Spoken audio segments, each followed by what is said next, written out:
Good evening, good afternoon, or good morning, and welcome back to the second half of Season 7 of Eat the Storms, the poetry podcast, coming to you on Spotify, Apple, Google, Breaker, Podbean, Player FM, Overcast, Pocket Cast, Castbox, Podcast Addicts, and iTunes.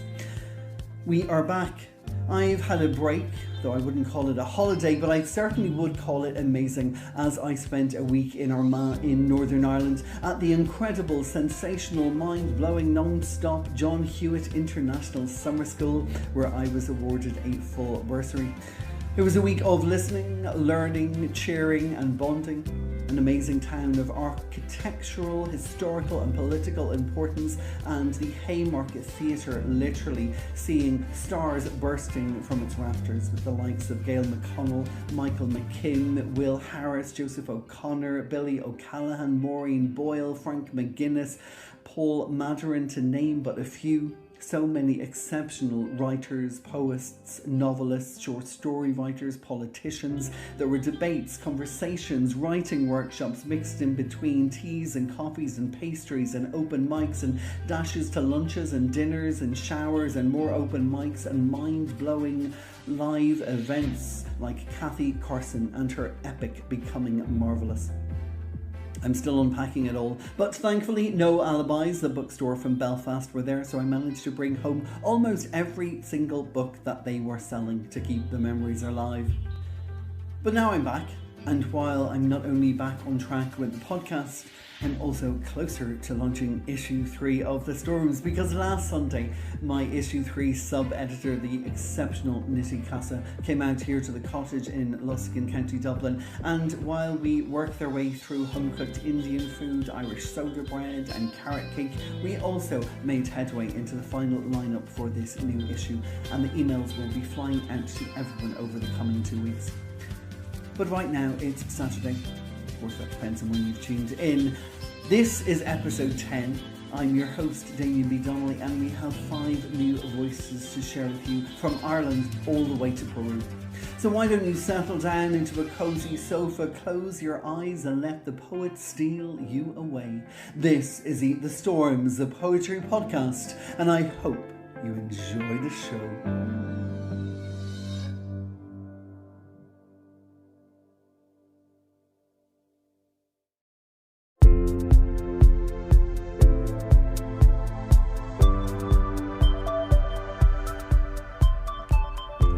First up on the podcast today, we have one half of the collaborative team behind the new Hedgehog Poetry press pamphlet, Splashing Pink, just published last month.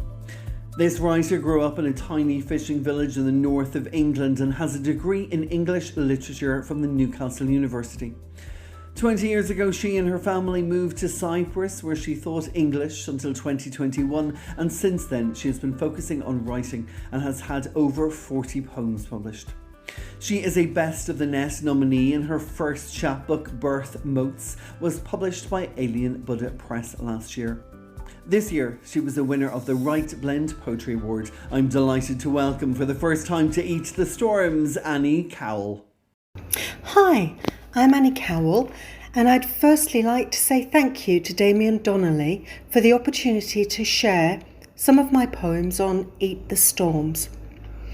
I'm going to read some poems from my latest book, Splashing Pink, published by Hedgehog Poetry Press. This book is a collaborative work with Szanto, and in essence it's a conversation between the two of us, poem by poem, in which we explore the complexities of motherhood from the perspective of 2 different generations. I'll begin with one about my daughter, who, when she was very young, was plagued by nightmares. There was one in particular which recurred over and over, disrupting her sleep night after night, until at last we were able to cure it.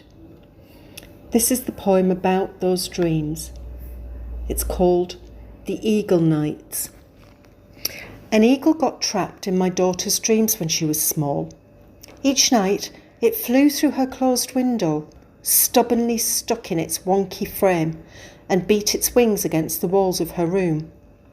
It flapped in a furious frenzy of yellow eyes, talons and beak, hurling itself against the glass.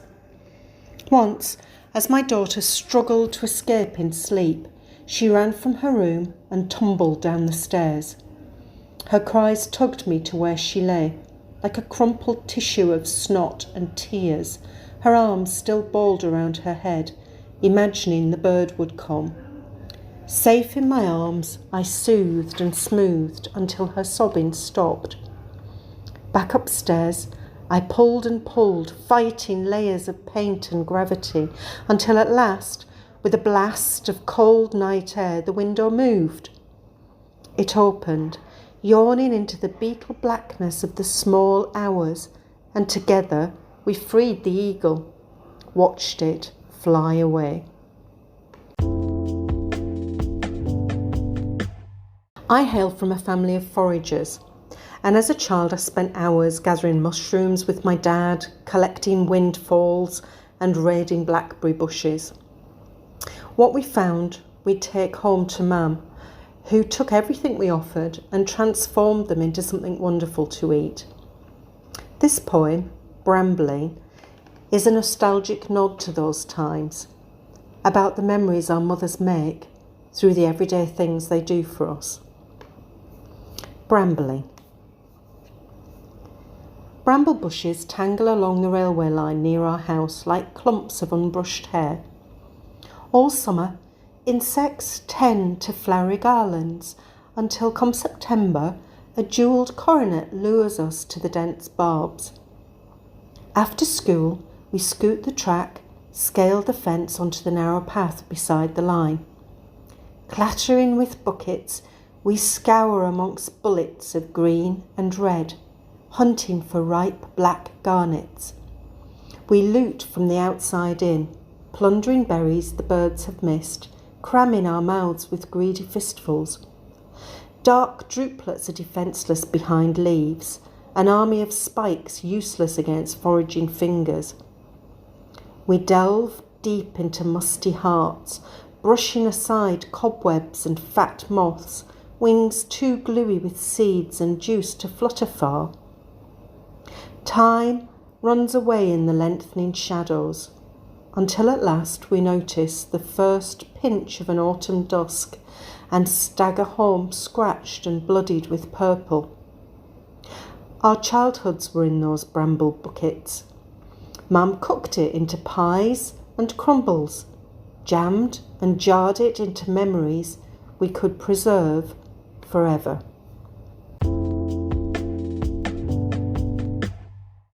The final poem I'm going to read is actually the last one in the pamphlet, and it's about Mother Nature and how we rely on her to always make things right in the end.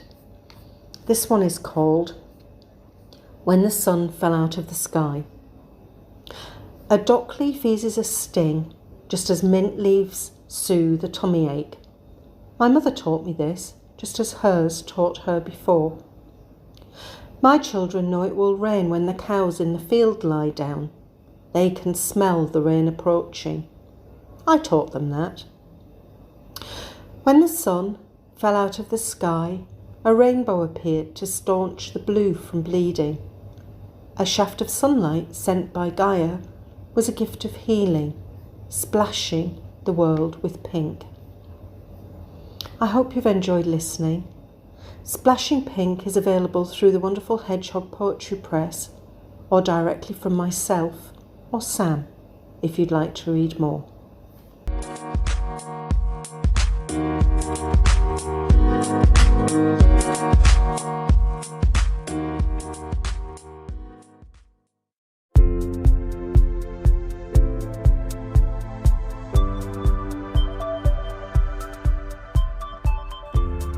Next up is the other half of that duo who wrote the latest Hedgehog Poetry Press pamphlet, Splashing Pink. This time we're off to Durham, though staying in the United Kingdom, for a writer who won the Charot Poetry Prize in 2020 and the 12th First Writer International Poetry Prize. Her short story, If No One Speaks, was published by Alien Buddha Press, and she's had poems in many international journals, including Stark Nights, The Lake, and The North. I'm delighted to welcome to MThis for the first time, Szanto. Hi, I'm Szanto. I'm a poet and short story writer and novelist from Durham, the one in the UK. And I am going to read to you 3 poems from my upcoming collaboration with Annie Cowell called Splashing Pink, which is available from Hedgehog Press. The first is Nightlight. In the nightlight, I watch your eyelashes lengthen. You snuffle and squeak as you feed my little pig. You soberly suck, my small life locked into your rosebud lips. You are my first responsibility, a watery sun I revolve around. I teeter on the edges of myself, moontide milk flowing from my bruised body. Life ended and started when you began, pushed out from under my skin, but still in. We're marooned together in the soft dark. You're eating imperative, half violent. As I tiptoe with you to your basket, a bird's yellow song creeps into the room, tangling with your sounds. Mules, snores, grunts, snarfles, then quick, sharp breaths as you roam dream country. Some unknown evil makes you wake and wail. I swoop. Your appalled mouth is a door shoved open, cries spilling out, echoing through time. Every mother runs to that red sound. I breastbury your sad, indignant vowels, the night growing around us. Days tighten.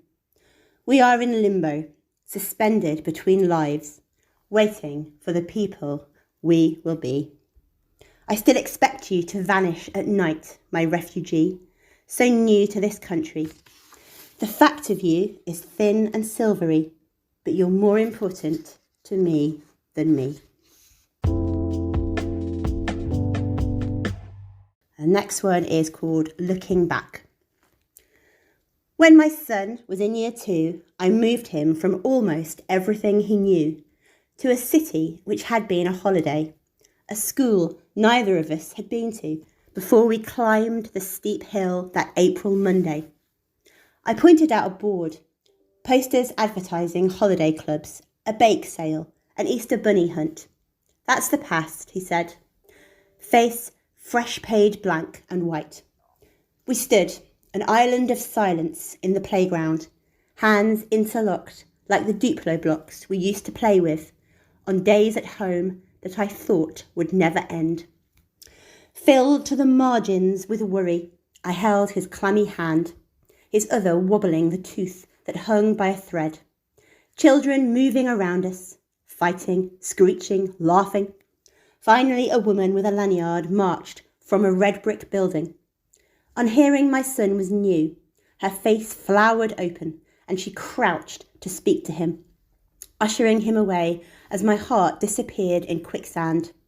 Love you, I called, hand held in a wave that was also a stop sign. He looked back once and then was gone. I lingered on, a neon-jacketed breakfast club, Noah's arcing past, women with double buggies, clusters of chatting mothers, before drifting away like white-grey cloud from the sun.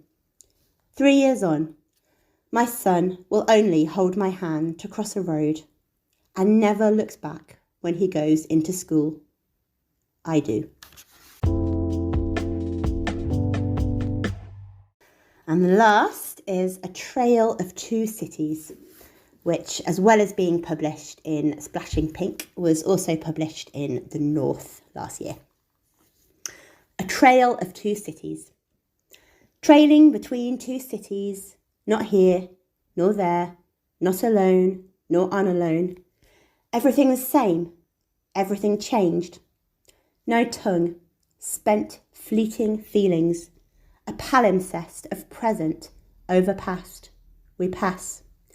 The sunset gilded on municipal windows, hard as the gold of my ring. A ring road by the angel that never flies. Car headlights, tears stuck in eyes. Engines howl and hoot home.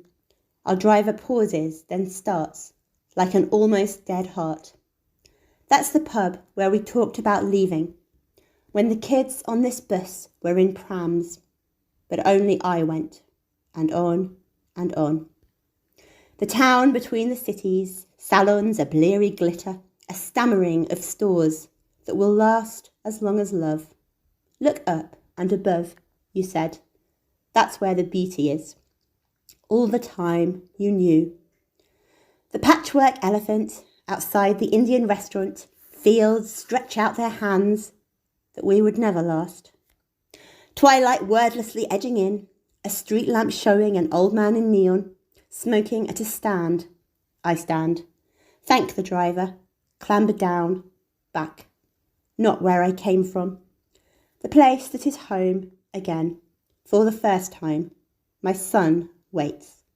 Into my arms to fly. Thank you.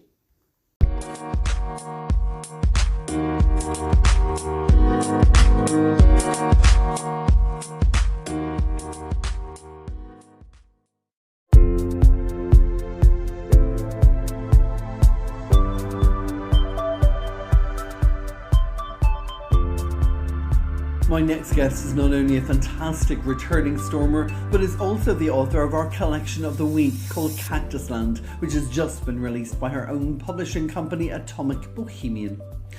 Her previous books include Blame It On Me, All That Glistens, and The Birds, the Rabbits and Trees, and they're all available with Broken Sleep Books. She is the author of the mini pamphlet with Caleb Nichols called Whisper Network, and in between all of this runs Cape magazine. And all this while working on a science fiction novel for her PhD. From North Wales, please give it up in the privacy of your own home for the winner of the Exeter 2016 Novel Prize and the two-time Pushcart Prize nominee, Briony Collins. Hi, my name is Briony Collins. I'm a writer based in North Wales. I've had 5 books published, 3 with Broken Sleep, called Blame It On Me, All That Glisters, and The Birds, the Rabbits, the Trees. I also have a mini pamphlet called Whisper Network, which I co-wrote with my friend Caleb Nichols for Bangor University. And my most recent release, Cactus Land, came out with my own press, Atomic Bohemian, on July 15th, 2023. Now, Cactus Land was quite a feat for me because I, of course, wrote the poems and then produced the book and saw it all the way through the entire process out into other people's hands, which I haven't experienced anything like that before. And so we're really excited at Atomic Bohemian to begin working with other writers to take them on a similar journey and produce their own books too. It's very exciting, but enough of that. I'm going to read a little now from Cactus Land, out with Atomic Bohemian, which is my latest foray into poetry. Now, I'm going to begin with the eponymous poem. So this is Cactus Land. Someone once described me as a blossoming of thorns. Girls are flowers, all my life. You seek gardens, I disappoint. I found the cactus land becoming me. Flora only tattoos to thorny flesh. I don't burgeon to please, don't draw the sunlight from your smile, but choose instead to multiply in spears, to save myself from touch. What soft minutes arrive, tell me, can I prick and be wanted? Can I pierce and be loved?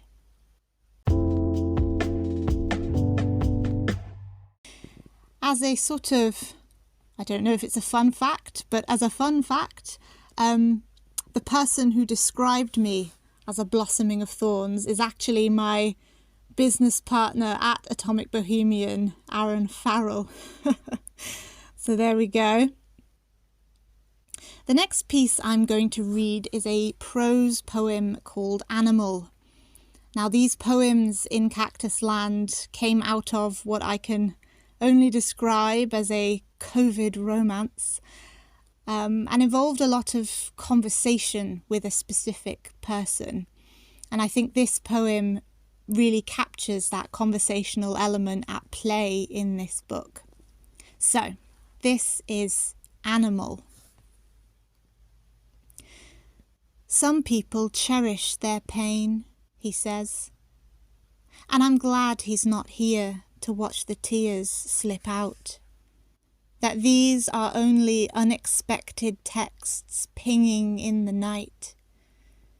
We watch Bukowski videos together, and I say he had a beautiful soul.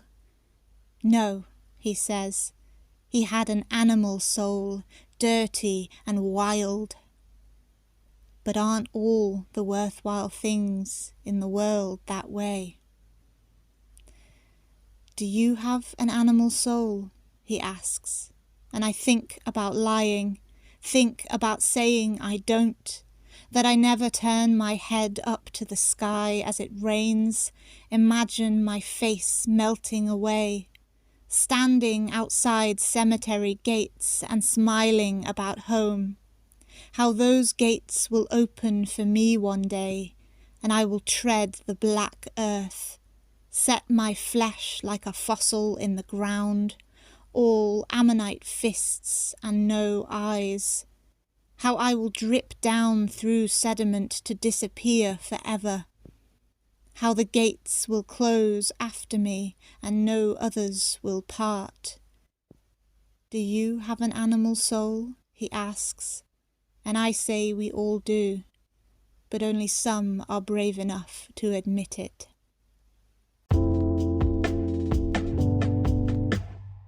Now, what I'm going to read next is, well, it was sort of part of my master's degree, and as such it was a little bit of a experimentation. My supervisor at the time was urging me to be less formulaic with what I wrote. This piece is called Unholy. Woman, you say, the curve of you is unholy, and my spine is a tsunami, a 30-foot sweep of godless black water. Fibonacci's tide rising and riding to eclipse the horizon. Unholy like a fist damming into drywall, plaster dusting knuckles and finger spirals, paint chips kissing skin, nails bowing into the heart line of a palm. Like hot breath coiling in the air, vapour feathering itself on the chill of the city, the wrap and tangle of frost from the mist of my lungs. Woman, you say, the curve of you is unholy, and my toes curl, I'm burning alive, how flames twist around limbs, that I would tear my soul from the embers for you if you'd take it, if you'd take it.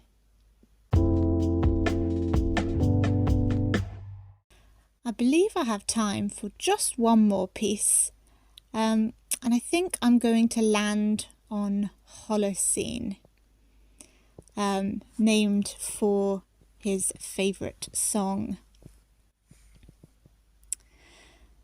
Upon waking, I stretch, crack the base of my spine. My fluids run thin, vitality depletes between bones.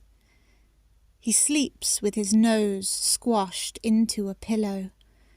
What an ugly thing, I think, to be so sure of sanity. The sun doesn't visit us here, in this flat, gone noon. the austere sax filter of the day already dying. We are a moment, a lungful of our lives. Well, I have been Briony Collins, reading from Cactus Land out with Atomic Bohemian. And thank you to Damien for having me back on Eat the Storms. It is always a pleasure. And that's all from me. Thank you.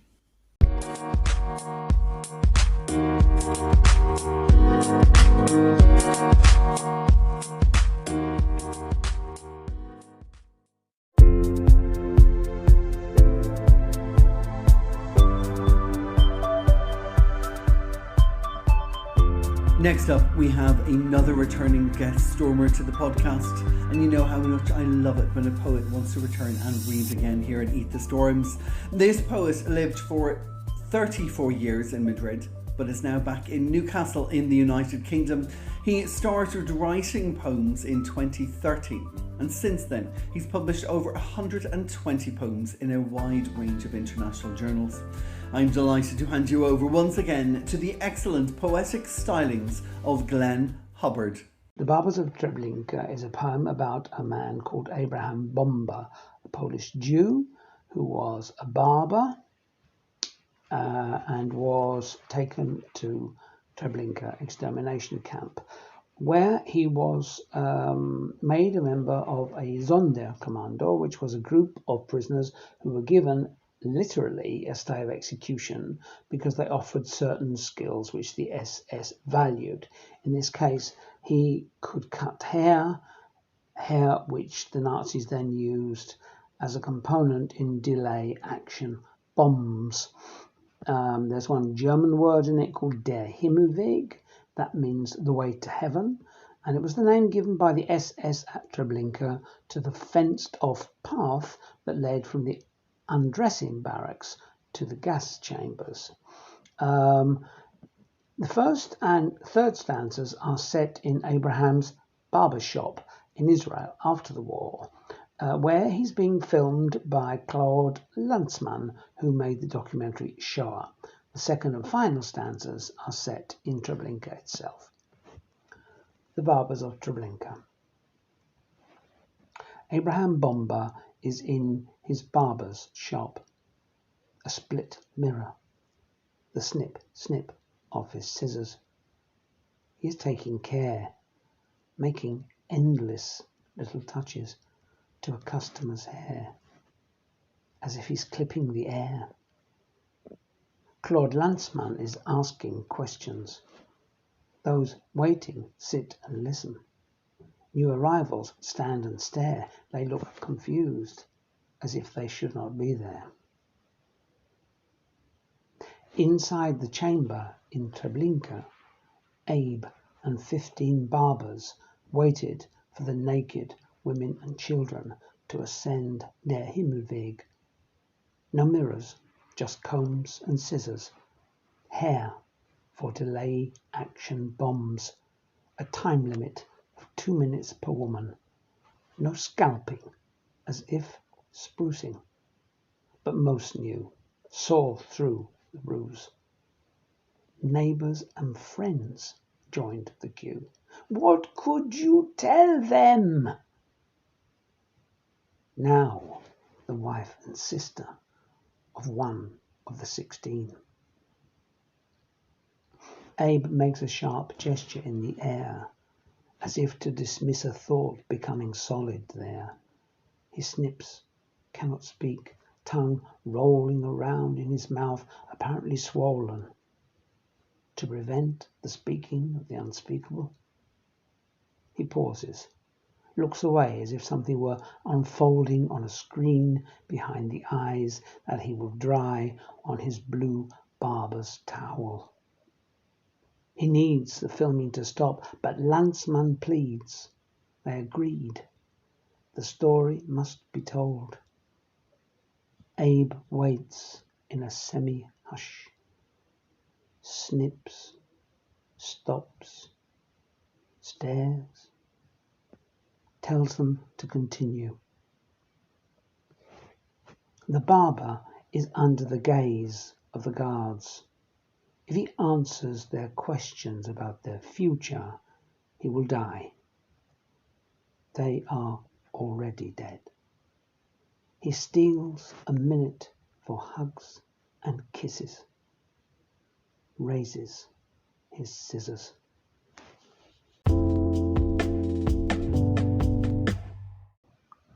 This poem is dedicated to Philipp Müller.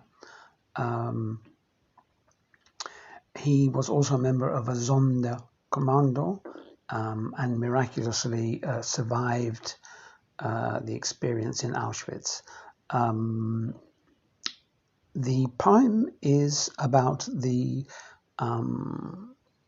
extermination of the Terezin families. These were families that were taken up to Auschwitz from near Prague. They were treated especially better than most inmates. It's not really clear why. They believed that they were going to survive the experience, and on March the 8th, 1944, the title of the poem, they believed they were getting onto trucks going to a place called Heidelberg to work in industrial production. In fact, that wasn't the case. March the 8th, 1944. After you'd seen how the Terezin families got down from trucks that had not taken the turn for Heidelberg, how the clubs and whips confirmed their error and their eyes the true nature of the International Information Center, how some confronted Obersturmführer Schwarzhuber, how they beat them, the SS, how most would not get undressed, how they all sang the Hatikva. You followed them into the chamber to die. Why continue living, trying to survive in the Sonderkommando? But some women waiting to be gassed said no. Your deed would mean nothing. You must live and be heard. And I hear you now, Philip, as once again I watch you telling it through tears. I picture the women gathering round, but don't have enough imagination, can't hold in my head a nobility which would not fit inside a vaulted cathedral.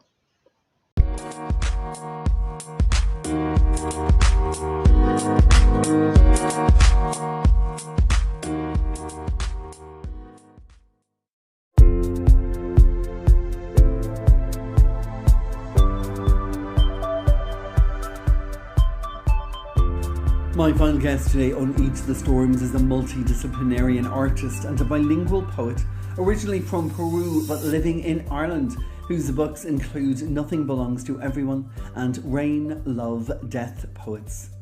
Lluvia, Amor, Muerte, Poetas, which was published in Spain last year and will be published by Salmon Poetry at the Enestamon Book Festival on Saturday the 26th of August at 4 p.m. if you're in the area. She is the recipient of the 2023 Primo Nuevo Ateneo Online, which recognises the work of authors who have written important work of great literary value and who strive to contribute to new forms of cultural diffusion to reach the reading public. She has received awards from the Mayo County Council Arts Section and Culture Ireland and is currently working on a new collection of poetry that will be with us in 2024. Joining us for the first time on Each the Storms, but hopefully not the last, I'm delighted to welcome Isabela Basombrío Hoban. A very special thank you to Damien Donnelly of Eat the Storms and for your contribution to poetry. And thank you also to those of you listening. Listening is a great gift, especially to us poets. It is a complete honor, and I am so delighted to be able to be part of this abundance of poetry that is Eat the Storms. And I am going to begin with a very short poem from my latest book called Rain, Love, Death, Poets. The poem is called Horizon. Good afternoon from a night here, with a horizon that wants to stand up and walk towards the same sky that it divides. Because I'm a bilingual poet, English and Spanish, I'm just going to read that poem in Spanish as well. Horizonte. Buenas tardes de una noche aquí, con un horizonte que quiere pararse y caminar hacia ese mismo cielo que divide.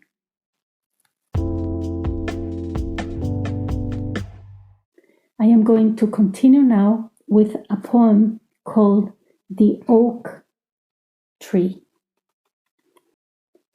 You saw me during the end of the last chapter, singing to an oak tree, dreaming to a dream, living slowly without turning my back. And suddenly, a sharp noise, narrowly a lucky escape. If you spare me, I will take refuge in a corner, spend the rest of my years under cover, cornered, squinting, secretly watching others. I will peek through the small opening and tell you what's happening underneath the staircase. Who walked into the room? Who is pretending? I will conduct an open excavation for you, and then, in self-defense, become an altered landscape in which a butterfly imitates your trembling breath with the movement of her wings. I live in County Mayo in Castlebar near a lake called Loch Lana, and there's many rivers as well. And the next poem that I'm going to read is called Circle. And this is a poem that I actually wrote around those lakes and rivers, which influence a lot. I notice water is something that's very, very present in a lot of my writing. Circle. That circle that appeared on the water and that I drew with a tree branch on the earth had a charged atmosphere, because it is the same branch I stumbled upon while walking, a stumble that made me sit and look at the river. This next poem is called Icon. Icon. I want to be another kind of alleviation, an icon of nothing, with no ignition. Like so many things in life, I don't meet my own criteria, trying avoidance as a life strategy, seeking state-of-the-art relief. In theory, yes. In practice, we are not. Clouds on the sky at sunset, floating towards terraces underneath forgotten trees. This next poem is called Time. Time. Sometimes water shows us the sky. Sometimes eternity has an intrinsic clock. Sometimes there are no fences and I walk through. Sometimes the sun melts the snow. Sometimes the cold is poetic. Sometimes a bird sings until sometimes there is a way. Sometimes there is another way. Sometimes there is no way to tell. Sometimes the air carries a feather like a delivery of presents. Sometimes it's all the time. Sometimes all is a while. Sometimes the air carries a wavering leaf. Sometimes all is a sigh of absence. Sometimes all is an appearance of all. Sometimes the air carries an insinuation. Sometimes there is, sometimes there is not. Sometimes a rose is a scented parting, sometimes only sometimes. Sometimes the wind thinks about a whisper. Sometimes there are times, and again, below zero. And I am going to finish my reading with a poem, continuing on the theme of water, with a poem about rain. I find rain a very helpful companion to writing. This poem is called The Love of Rain. Rain is the most direct way to the sky, a liquid closeness that is felt here and there, a cold or warm intimacy, falling hard or soft, drawing stains, drenching, and then disappearing. I ask the evaporation to take back to the clouds a message from my essence, which is never cold and always warm, despite the moon's dryness, despite the conviction that something has flown, underestimating the distance, underestimating the sensitivity of the situation, underestimating a drop.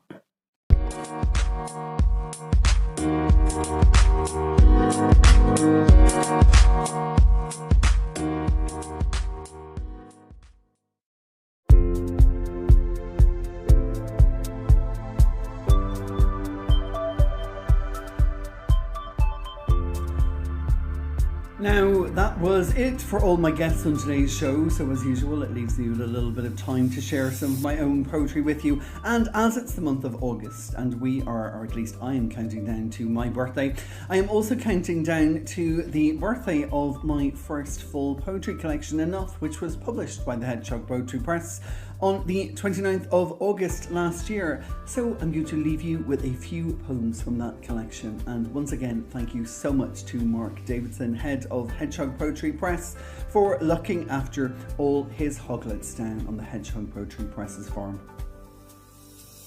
This first poem is set at the end of the 1990s. It was my first foray onto the streets of Paris, and this poem is about myself and my flatmates, both of us trying to explore our connection to the city, to ourselves, and also, I suppose, to each other.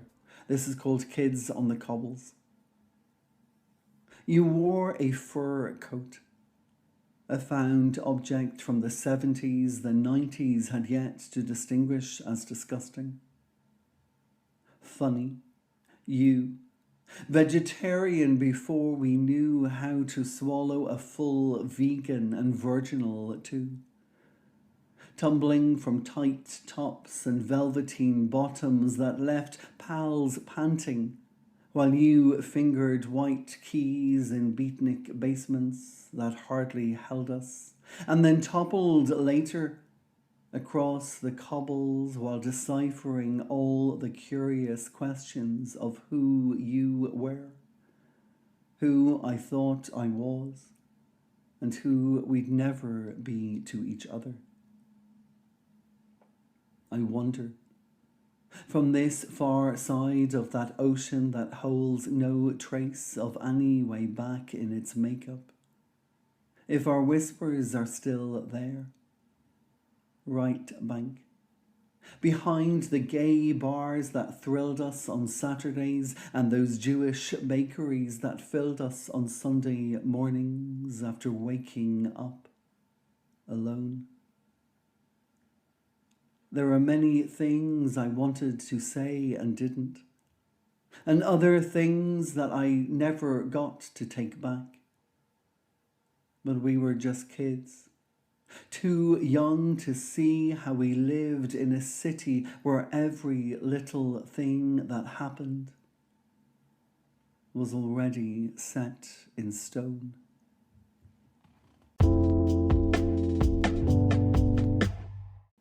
This next one is 20 years later, when I returned to Paris at the age of 40, sitting in parks, now well acquainted with the tunes of Joni Mitchell and her influence taking flight, and I suppose still looking back at that first foray and those first connections made.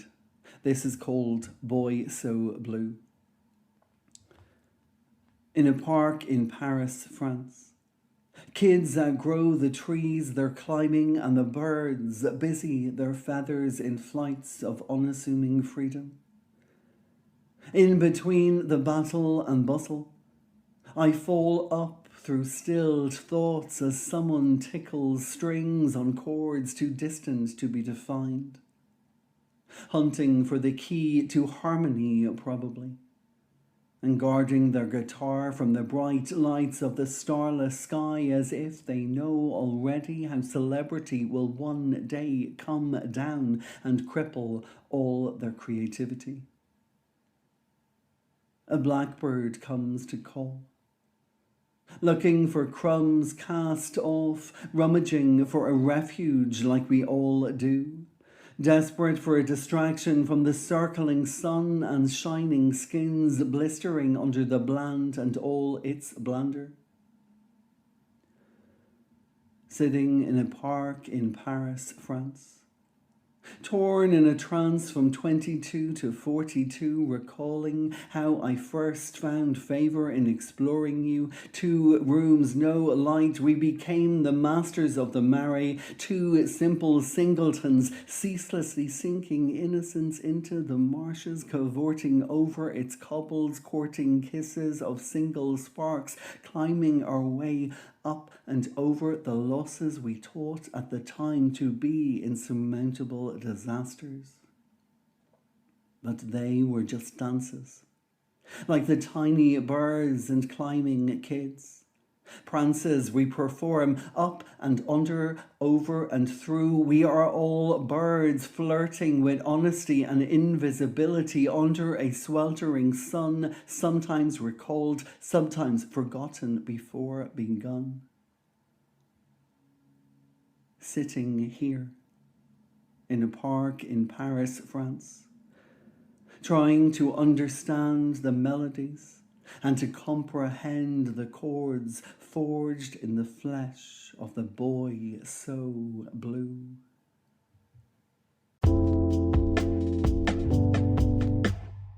This final poem is the last poem in the collection and is called A Still Life of Sentimental on a Wall. Memory is a shot of stillness, sealed behind a lens. A souvenir of something unseen until frozen in frame. Some see this as a season of rust, of ruin and running. But for me, there is a freedom in this fall. I'll hang you on other walls, in other seasons. You'll hear me sing other songs to other suitors. It doesn't mean we never had a summer, only that our spring was too short to be anything other than sentimental.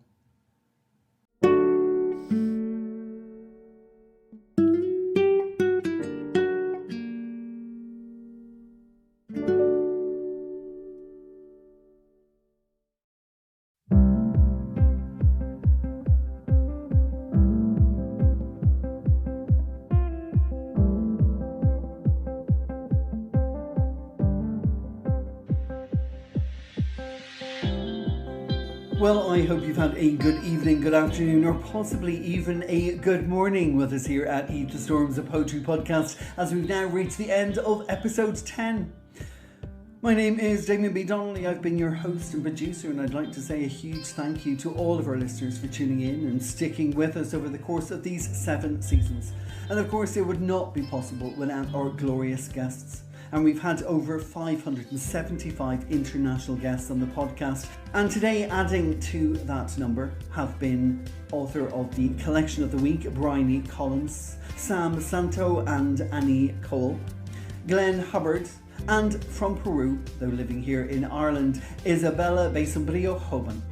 For details on all of my guests, you can head on over to www.eatthestorms.com, click on the podcast section called Listen to the Podcast, and there you will find a blog post for every episode. This was episode 10, season 7, and in that blog post there is a listing of bios, social media handles, photos, and where you can find these collections and purchase them for your own bookshelf. So, as I said at the beginning of this episode, we are working our way down to issue 3 of The Storms, our journal of poetry, prose and visual arts. And on our social media at the moment, on all of our platforms, we are celebrating the stars of issue 2, our last issue. Because again, like the podcast, the journal would be nothing without its amazing contributors. And I wish we could publish every single word, every single visual piece that we're sent. But of course, space and money mean that is not possible. But thank you so much for submitting. Thank you for understanding if you were not accepted, and we really hope that you will submit again to the next issue. It really is an honour to publish all your work. Now, as we started, I'm also ending the same way, talking about the John Hewitt International Literature Festival. I want to say a huge thank you to everyone involved in County Armagh. I received a bursary award this year, and I would suggest to any of you budding writers out there, it is well worth the application. So keep an eye out for that opening up again next year. And in terms of the John Hewitt International Summer School, we had the incredible Niall McCardle and Jay Rafferty, who were our sensational guardians for the entire week. So a huge thank you to the both of them for their energy, their enthusiasm. We would have been lost without you both. Now that's it from me here on the podcast. Tune in again next week for another diverse episode of exceptional international voices in poetry. My name is Damien B Donnelly, and until we meet again, make sure that you stay bloody poetic. Oh, thank you.